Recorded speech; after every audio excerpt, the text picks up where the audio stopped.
Okay everyone, नमस्कारम, नमस्ते बेटा। चलो तो स्टार्ट करते हैं। आज का हम लोग क्लासेस क्या करेंगे? आज हम लोग करेंगे लाइट चैप्टर को आगे पढ़ेंगे। बेटा लाइट आपके क्लास 6 में भी था। क्लास 6 में हमने लाइट पर बहुत सारी चीजों को समझा था, बराबर। अब क्लास 7 है तो जाहिर है कि 6 तक आपको आनी चाहिए, उसके बाद 7 का पढ़ने में मजा आ जाएगा। तो क्लास 6 में हम लोग क्या क्या देखे थे? हम लोग देखे थे कि व्हाट इज लाइट, लाइट का डेफिनेशंस, लाइट ट्रैवल करता है, किस पाथ में ट्रैवल करता है? लाइट स्ट्रेट पाथ में ट्रैवल करता है, ठीक है। हमने लाइट का स्पीड को देखा था। हमने ये भी देखा था कि लाइट जो है वो वैक्यूम में भी ट्रैवल करता है। पढ़े थे हम लोग कि लाइट वैक्यूम में भी ट्रैवल करता है। वैक्यूम का मतलब स्पेस, लाइक वैक्यूम का मतलब जहां एयर नहीं, हाँ करेक्ट, जहां पर एयर भी ना हो, मतलब वायुमंडल ना हो, वो स्पेस। इसका एग्जांपल है स्पेस, अंतरिक्ष। वहां पर एयर नहीं रहता है, फिर भी वहां पर लाइट क्या करता है? तभी तो सूरज से लेकर पृथ्वी तक लाइट आता है, स्पेस से क्या आता है ना वो। तो आज हम लोग क्या पढ़ेंगे? बेसिकली क्लास 7 में जो लाइट है वो डायरेक्टली स्टार्ट होता है रिफ्लेक्शन ऑफ लाइट से। तो टॉपिक क्या है बेटा? Reflection of light. Reflection of light, reflection of light का सीधा सा मतलब है प्रकाश का परावर्तन। प्रकाश का क्या मेरा बच्चा? परावर्तन, प्रकाश का परावर्तन। अब चीज है यहां पर, लाइट तो ऑलरेडी हम लोग समझ ही रहे हैं। यहां पर एक वर्ड आया परावर्तन, जिसको अंग्रेजी में बोलते हैं रिफ्लेक्शन, ठीक है। तो लाइट जब स्ट्रेट ट्रेवल कर रहा है तो उसके बीच में अगर कुछ आया तो क्या करेगा? उस चीज से वो टकराएगा, करेगा ना, वो उस चीज से टकराएगा। मान लो दीवार आया, लाइट ट्रेवल कर रहा है बहुत आराम से, मस्त होकर ट्रेवल कर रहा है, कोई इसको रोकने वाला नहीं है। लेकिन अगर कोई रोकने वाला बीच में आ गया तो उससे वो क्या करेगा? टकराएगा, टकराएगा ना, उसको बोलते हैं स्ट्राइक करना। तो अब लाइट ट्रैवल कर रहा है, बीच में कुछ आ गया, पत्थर आ गया, चट्टान आ गया, आपके घर का दीवार आ गया, या फिर आप खुद आ गए, जो भी हो, लाइट क्या करेगा? टकराएगा। और टकराने के बाद क्या होगा? वो उसी डायरेक्शन पे रिटर्न होगा जिस डायरेक्शन से वो आ रहा था। समझ में आ रहा है ना? जहां से प्रकाश, जिस दिशा से प्रकाश आ रही थी, टकराने के बाद वो उसी डायरेक्शन में रिटर्न होगी। डायरेक्शन याद रखिएगा, डायरेक्शन वही होगी। ऐसा नहीं होगा कि वो ऐसे है, इस डायरेक्शन से आ रही है तो टकराने के बाद इसी डायरेक्शन में रिटर्न जाएगी, बराबर। ऐसा नहीं होगा कि इस डायरेक्शन से आ रही है और रिटर्न होने के बाद वो ऐसे चली गई। समझ में आ रहा है? डायरेक्शन, तो वो जिस डायरेक्शन से आ रही है वो उसी डायरेक्शन पे रिटर्न करेगी। तो ये जो टकराकर रिटर्न होने का जो प्रोसेस है, इसको हम लोग क्या बोलते हैं? रिफ्लेक्शन, दैट इज परावर्तन, ठीक है। एक टर्म और आएगा जिसमें लाइट रिटर्न नहीं करती है, वो जिस डायरेक्शन से जिस तरफ आ रही है वो उसी तरफ चली जाएगी, टकराएगी लेकिन वो चली जाएगी। कैसे? जैसे वाटर में लाइट क्या होती है? वाटर है, लाइट आ रही है, ये बेटा लाइट आ रही है, लाइट आने के बाद वाटर तो सॉलिड नहीं होता है ना, वो इतना सरफेस उसका इतना स्ट्रांग नहीं होता है कि वो रिटर्न कर जाएगी। तो क्या होता है? यहां से वो टकराई, वाटर का लेयर से टकराई, टकराने के बाद क्या होती है? वो मुड़ जाती है, बैंड कर जाती है, मुड़ जाती है। समझ में आ रहा है? तो ये रिफ्लेक्शन नहीं है, इसको हम लोग रिफ्रैक्शन बोलते हैं। रिफ्रैक्शन दैट इज अपवर्तन, ठीक है। लेकिन इसको अभी आप नहीं पढ़ेंगे, हम लोग का टर्म ये है रिफ्लेक्शन। रिफ्लेक्शन में क्या होता है कि टकराकर बाउंस बैक, वापस उसी डायरेक्शन पे रिटर्न आ जाएगा। समझ में आ रहा है? एक में रिटर्न आएगा और एक में थोड़ा सा मुड़कर सीधा चला जाएगा, आगे बढ़ता रहेगा। टकराएगा दोनों में, लेकिन एक में वो सिर्फ हल्का सा बैंड कर, जैसे हम सड़क पे जा रहे हैं बाइक लेकर के जा रहे हैं, सामने में कार आ गया, ठीक है, तो हम जिधर जा रहे हैं उधर ही जाएंगे, लेकिन हल्का से क्या करेंगे, बाइक को मोड़ के साइड से निकल जाएंगे। समझ में आ रहा है? ऐसे जा रहे थे सीधा और मुड़ के साइड से निकल गए, तो मेरा डायरेक्शन तो चेंज नहीं हुआ ना, हम जिधर जा रहे थे उधर ही जा रहे थे, रास्ते में थोड़ा सा मुड़ गए, तो यही मुड़ना, इसी को बोलते हैं अपवर्तन, रिफ्रैक्शन। तो जब आएगा उस समय आपको याद आ जाएगा। अभी क्या है? रिफ्लेक्शन, मतलब हम कहीं जा रहे हैं और पूरा सड़क जाम है, हम साइड से निकल ही नहीं सकते हैं, तो हम क्या कर दिए, गाड़ी को रिटर्न मोड़ दिए, तो हमको कौन रोक दिया, वो ट्रैफिक, ठीक है। तो लाइट को कौन रोक दिया, कोई दीवार रोक देगा या कोई सरफेस रोक देगा, है ना, कोई बाउंड्री रोक देगा, और उसके बाद लाइट क्या करेगा, उससे टकराएगा और टकरा करके रिटर्न हो जाएगा। कहानी समझ में आ रहा है? That is called what?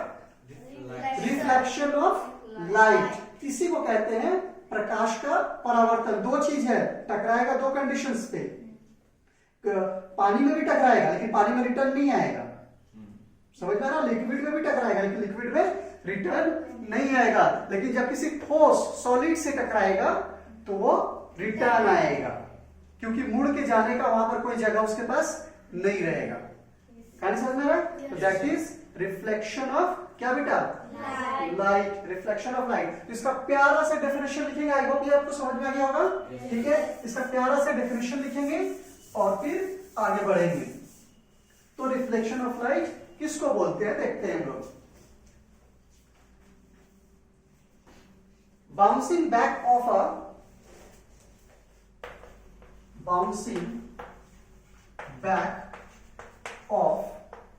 a ray of light, bouncing back of a ray of क्या बेटा?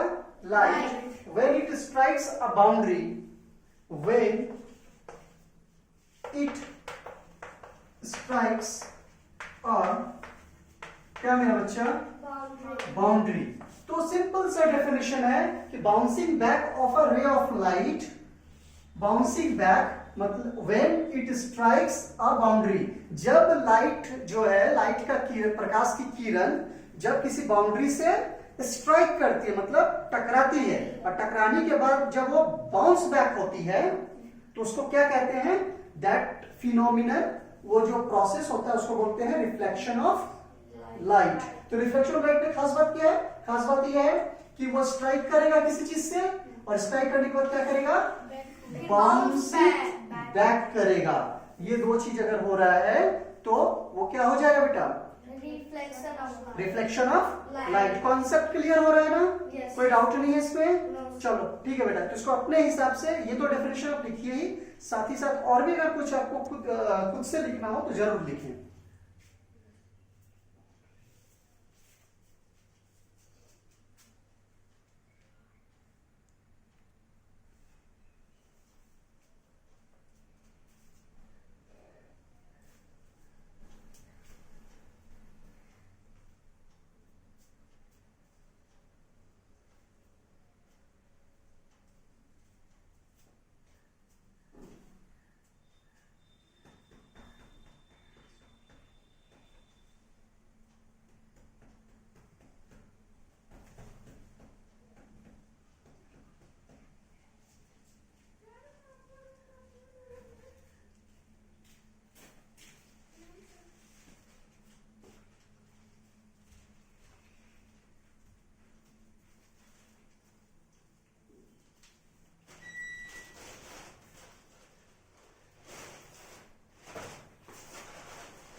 ओके बेटा, तो अभी तक हम लोग देखें कि प्रकाश का परावर्तन क्या है, what is the reflection of light. और ये रिफ्लेक्शन ऑफ लाइट का हमारे लाइफ में बहुत इंपॉर्टेंस ही है कि अगर रिफ्लेक्शन ऑफ लाइट नहीं होता, अगर प्रकाश का ये गुण नहीं होता, प्रॉपर्टी नहीं होता, तो शायद हम कुछ भी देख नहीं पाते।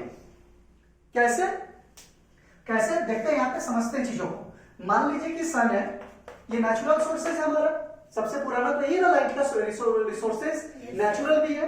तो सन है, सन का लाइट मान लो इस दीवार पे पड़ा, ये सन का लाइट है जो इस दीवार पे पड़ा, स्ट्राइक किया और यहां से बाउंस बैक हुआ, ठीक है।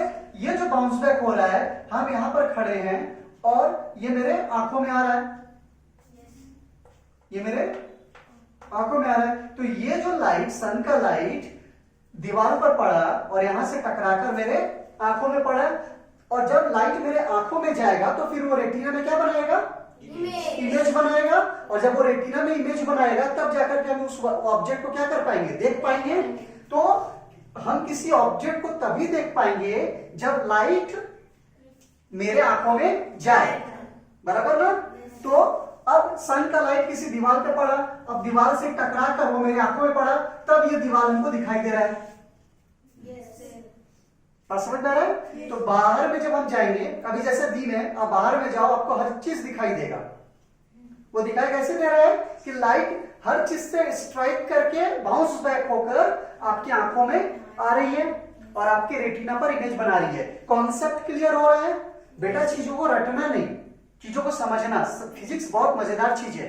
और फिजिक्स क्या बोलता है, फिजिक्स हम लोग को रूल्स ऑफ नेचर के बारे में बताता है, रूल्स ऑफ नेचर। पहले सन का लाइट के बारे में स्टडी किया होगा ना, तभी तो हम लोग बल्ब वगैरह के बारे में बात करते हैं, ठीक है। तो पहले तो सन आया है, तो बात समझ में आ रहा है। तो ये जो रिफ्लेक्शन ऑफ लाइट है, इसी के कारण हम किसी चीज को क्या कह पाते हैं, देख पाते हैं। अगर ये चीज नहीं होता, अगर रिफ्लेक्शन नहीं होता, तो शायद हम किसी चीज को नहीं देख पाते, या फिर उस समय रूल्स कुछ और होता, ठीक है ना।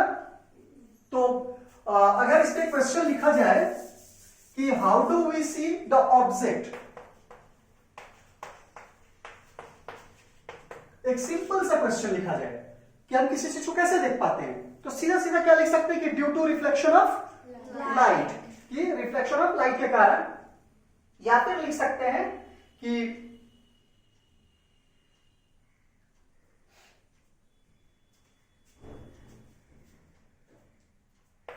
light reflected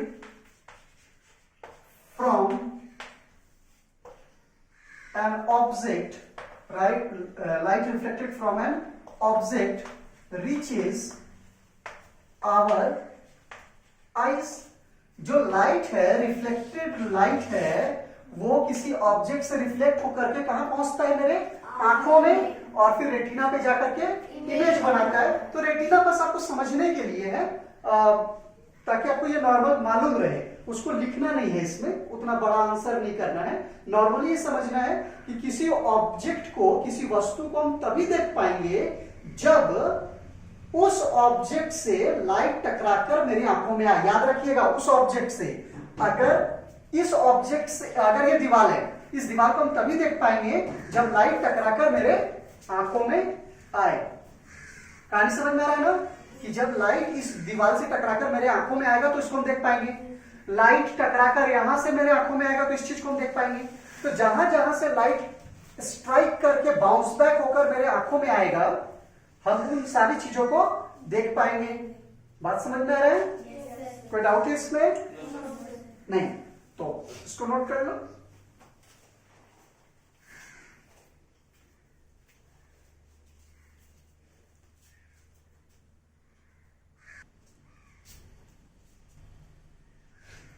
ठीक है बेटा, तो अभी तक हम लोग देखें कि रिफ्लेक्शन ऑफ लाइट का कॉन्सेप्ट क्या है, रिफ्लेक्शन ऑफ लाइट का यूजेस क्या है। एक तरह से वो यूजेस हो गया ना, कि रिफ्लेक्शन ऑफ लाइट के कारण हम किसी चीज को देख पाते हैं।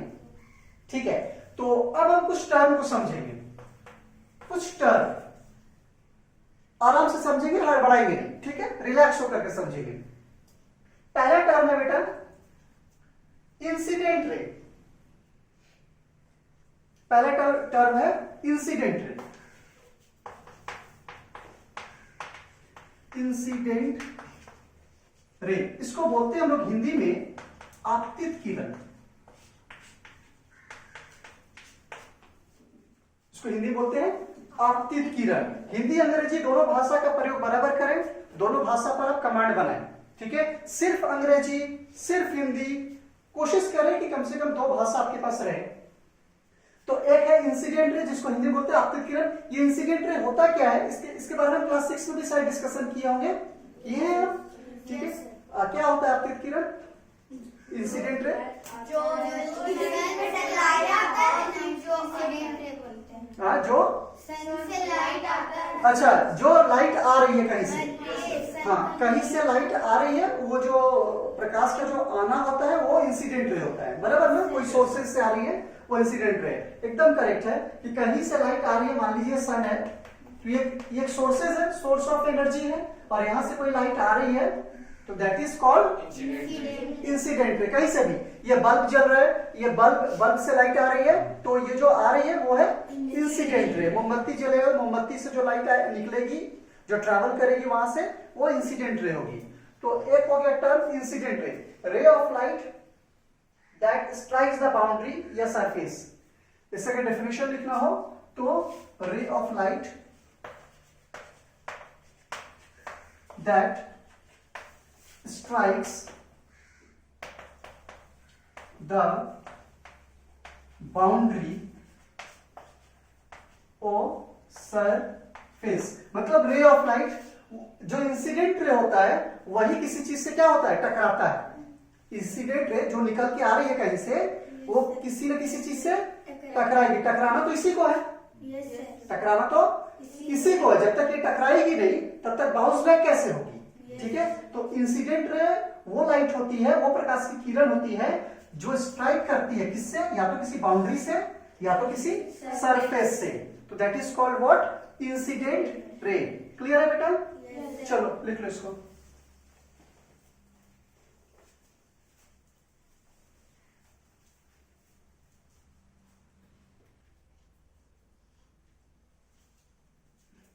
ओके, तो अभी तक हम लोग इंसिडेंट रे को क्लियर समझ लिए। किसी भी सोर्स ऑफ एनर्जी, किसी भी सोर्सेज से जो लाइट आ रही है, वो लाइट कौन सी लाइट होगी, इंसिडेंट रे। क्लियर हो गया? और इंसिडेंट रे ही किसी चीज से टकराने वाली है, स्ट्राइक करेगी, क्योंकि वो तो निकल कर आ रही है। तो अगर ये इंसिडेंट रे है, किसी सोर्सेज से आ रही है, और ये किसी चीज से टकराई, कोई बाउंड्री हो गया या सरफेस हो गया, यहां से टकराई, तो स्ट्राइक करने के बाद वो क्या होगी, उसी डायरेक्शन पे बाउंस बैक होगी, रिटर्न होगी। और ये जो रिटर्न हो रही है लाइट की रे, वो क्या है, रिफ्लेक्टेड रे, ठीक है। तो अगला टर्म कौन सा आएगा बेटा, रिफ्लेक्टेड रे, और इसको हिंदी में बोलते हैं बेटा परावर्तित किरण। क्या बोलते हैं, परावर्तित किरण। That is called reflected ray, ठीक है। Ray of light sent back by the surface. इसको यहां पे लिख देते हैं, ray of light sent back by the surface after, क्या मेरा बेटा, reflection. After reflection, ray of light, प्रकाश की किरण क्या करती है, सेंट हो जाती है, वापस आ जाती है, Saint back by the surface. किसके द्वारा, सरफेस के द्वारा। मतलब जब इंसिडेंट रे आ रही है, ट्रैवल करके आ रही है, वो इंसिडेंट रे जब किसी ऑब्जेक्ट से टकराएगी, टकराने के बाद वो बाउंस बैक होगी, तो वो जो बाउंस बैक होने वाली जो रे है उसको हम बोलेंगे रिफ्लेक्टेड रे। तो दो किरण का नाम आ गया, that is called incident ray, that is called reflected रे। क्लियर है? कोई डाउट नहीं? नोट कर लो बेटा।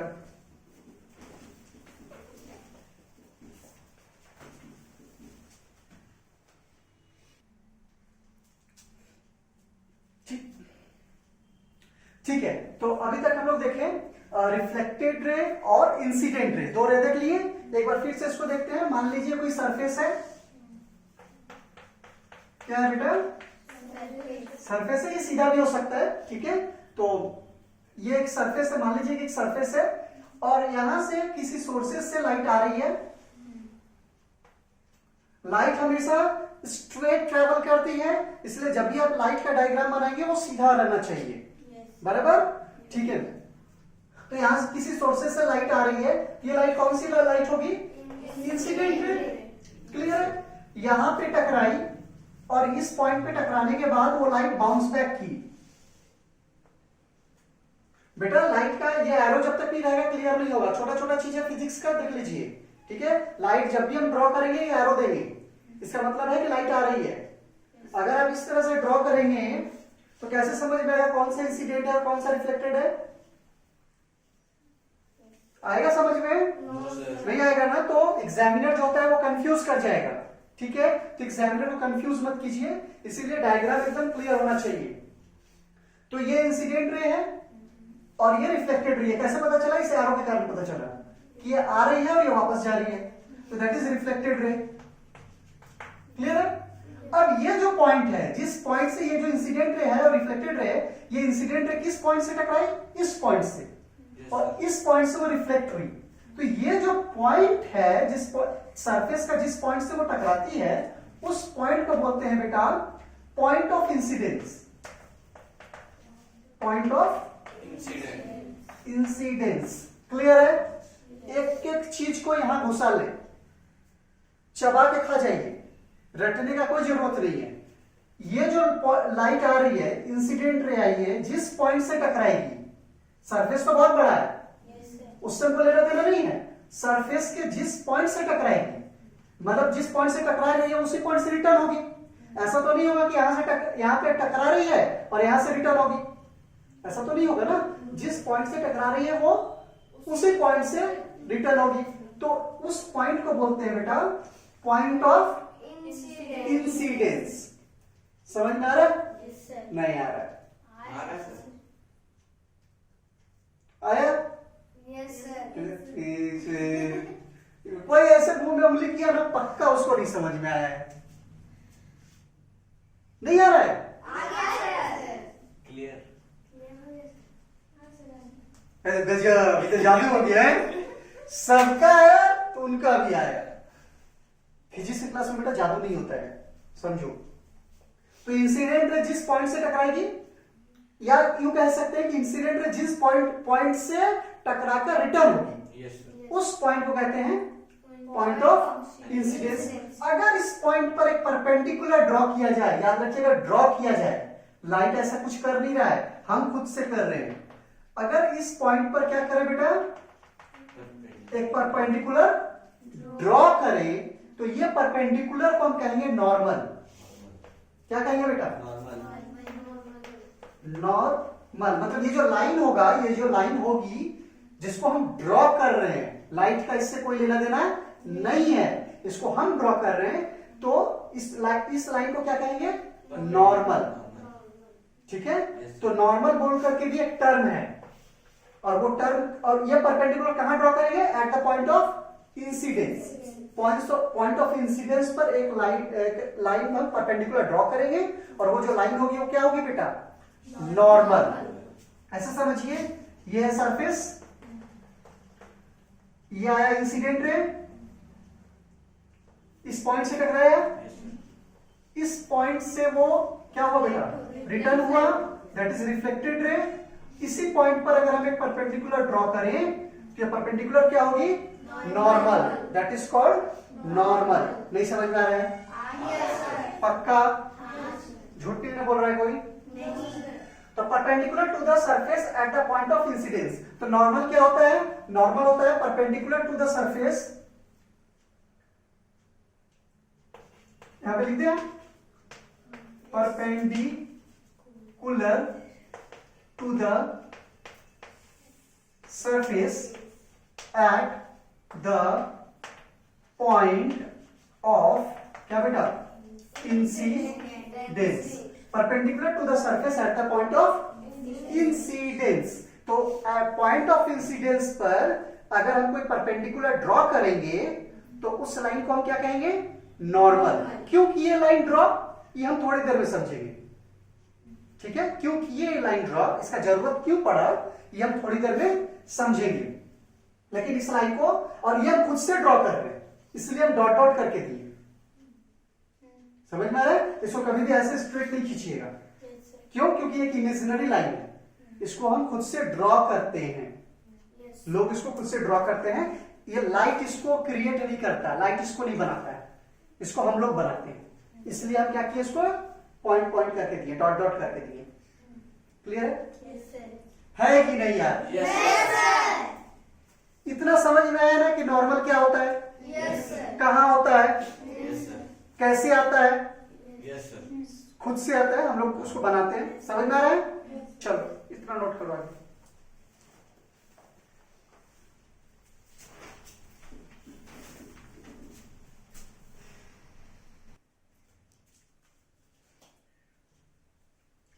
ओके, तो अभी तक हम लोग बहुत सारे टर्म को देख चुके हैं। अगर आप समझ गए हैं तो हम ड्रॉ कर रहे हैं और आप लोग नाम लीजिएगा, ठीक है। हम सिर्फ ड्रॉ करेंगे और आपको नाम बोलना है। जैसे ही हम ड्रॉ करेंगे आपको नाम बोलना है।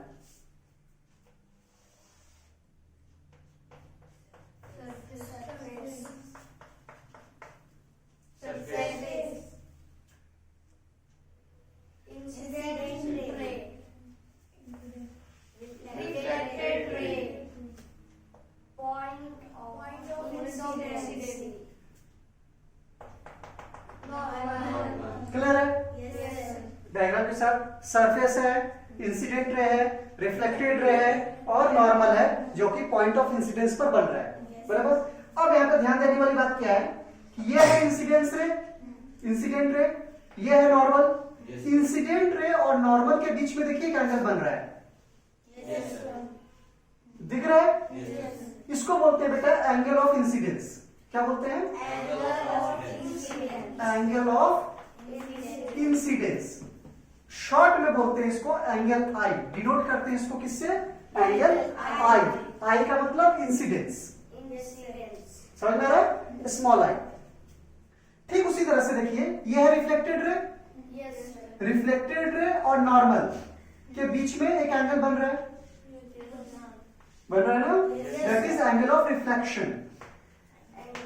एंगल ऑफ रिफ्लेक्शन, ठीक है। चूंकि रिफ्लेक्शन है तो ये हो जाएगा बेटा एंगल आर। क्लियर है? कोई डाउट है? नहीं ना? तो दो टर्म और आ गया। एक आ गया एंगल ऑफ इंसिडेंस, एक हो गया एंगल ऑफ रिफ्लेक्शन। तो एंगल ऑफ इंसिडेंस के बारे में अगर लिखना हो, एंगल ऑफ इंसिडेंस के बारे में अगर लिखना हो तो क्या लिखेंगे हम कि एंगल बिटवीन इंसिडेंस रे एंड नॉर्मल। सीधा सा बात लिखेंगे कि एंगल बिटवीन किसके किसके बीच में बेटा? इंसिडेंस रे एंड नॉर्मल। मतलब कि नॉर्मल को हिंदी में बोलते हैं अभिलंब।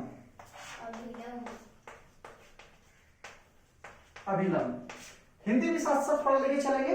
तो ये आपतित किरण है, ये अभिलंब हो गया। आपतित किरण और अभिलंब के बीच बना कोण क्या होगा? Angle of incidence. Angle of incidence को हिंदी में बोलते हैं बेटा आपतन कोण,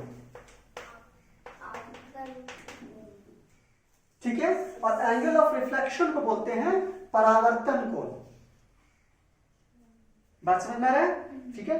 तो एंगल इंसिडेंट रे और नॉर्मल के बीच बनेगा angle of incidence, reflected ray और नॉर्मल के बीच बनेगा एंगल ऑफ रिफ्लेक्शन। और एंगल ऑफ इंसिडेंस को डिनोट करते हैं एंगल आई से, और एंगल ऑफ रिफ्लेक्शन को डिनोट करते हैं एंगल आर से। क्लियर है? कोई डाउट?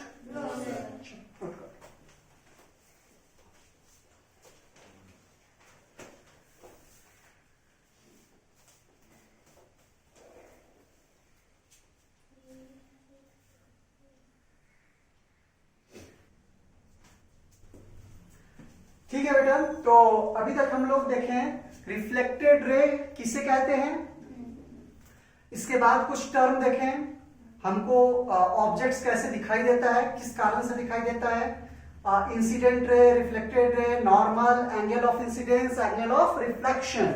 ये टोटल 5 टर्म को हम लोग अभी देखे हैं। डायग्राम के साथ, ठीक है।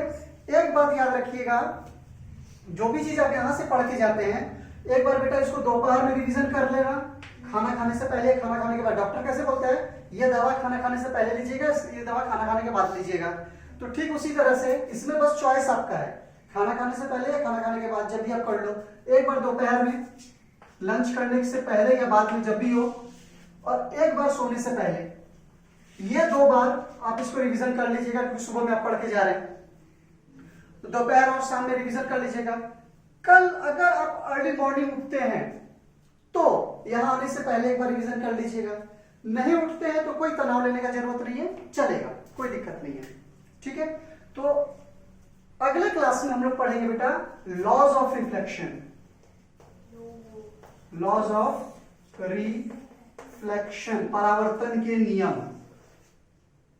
ये laws of reflection board exam में भी आते हैं, 2 से 3 नंबर का प्रश्न है ये। सीधा सीधा पूछा जाता है कि लॉज ऑफ रिफ्लेक्शन को लिखें, लाइट के लॉज ऑफ रिफ्लेक्शन को लिखें, सीधा सीधा 2 नंबर का बात है, उसमें भी बहुत बच्चा छोड़ देता है।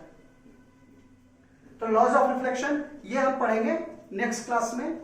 और कल तो हम लोग पढ़ने वाले हैं एसएसटी, ठीक है। कल हम लोग एसएसटी स्टार्ट करेंगे। तो आई होप अभी तक जितना कराया गया है वो आपको समझ में आया हो। कहीं कोई डाउट है? नहीं है, ठीक है। डाउट भी रहेगा तो कोई इश्यू नहीं है, आप क्लासरूम में पूछ सकते हैं, या फिर अगर छोटा मोटा डाउट हो तो कॉल करके कभी भी पूछ सकते हैं, 24/7 कभी भी, कोई दिक्कत नहीं है। तो आज की क्लास यहीं पर समाप्त करें। चलो ठीक है बेटा।